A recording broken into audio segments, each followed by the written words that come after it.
Ils étaient nombreux, membres, sympathisants, autour du directoire d'héritage et modernité, une formation politique de l'opposition gabonaise qui vient de procéder à sa rentrée politique, placée sous le signe de la construction des nouveaux Gabons, lequel ne peut se bâtir si, en face, les gouvernants considèrent ceux qui s'opposent à leur mode de gestion comme des ennemis jurés et non comme ceux-là qui souhaitent une meilleure gestion des ressources du pays.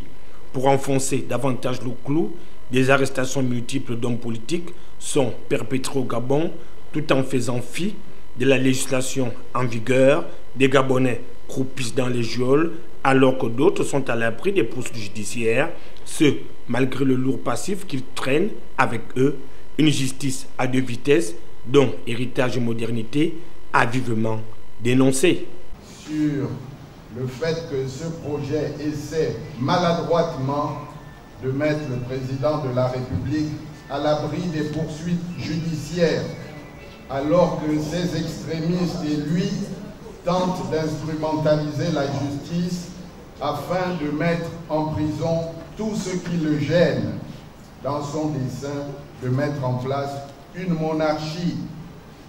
C'est l'occasion pour nous de dénoncer les arrestations arbitraires de nos amis, depuis Bertrand Zibi, depuis Landry Washington, jusqu'à Frédéric Massavala, en passant par un de nos collègues, secrétaire général adjoint, Pascal Oyougou, détenu arbitrairement et dans des conditions difficiles, imméritées, tout simplement parce qu'ils ne partagent pas les opinions de la monarchie qui veut s'incruster malgré...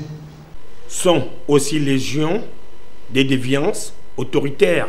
C'est l'occasion de réitérer ce qui s'est passé ce matin à la résidence du président Ping, qui a vu donc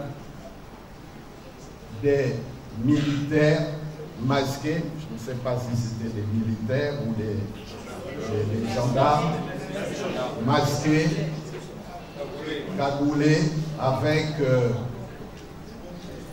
une autorité de justice, voulant comme ça, débarquant pour le mettre dehors et prendre possession de son domicile.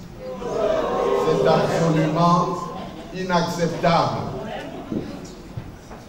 sans notification préalable.